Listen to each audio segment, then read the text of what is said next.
আমার এই এক জীবনে বাংলাদেশের নানান জেলাতে বন্যা কাভার করেছি, সেটা সাংবাদিক হওয়ার কারণে। কিন্তু সমস্ত কিছু পেরিয়ে আমি নতুন একটি জায়গা, যে জায়গাতে আসলে এর আগে আসা হয়নি, সেটি হলো যে ফেনী এই অঞ্চলটি। এই ফেনীর পাশাপাশি এটি নোয়াখালী। তো নোয়াখালী, লক্ষ্মীপুর, ফেনী অঞ্চলের আসলে অধিকাংশ মানুষই আসলে খুবই অর্থবান এবং তাদের সহায় সম্পত্তি অনেক রয়েছে। তাদের বেশিরভাগ মানুষই দেশের বাইরে থাকেন।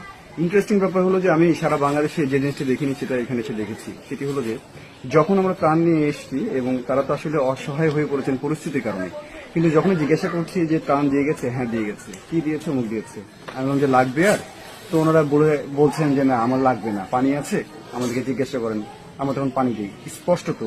কিন্তু এইরকম বিষয়টি যে হাজারো মিথ্যা কথা বলছেন, 10টা ত্রাণ পাওয়ার পরে বলছে যে আমি কিচ্ছু পাইনি, এই ব্যাপারটি কিন্তু সারা বাংলাদেশে বিদ্যমান।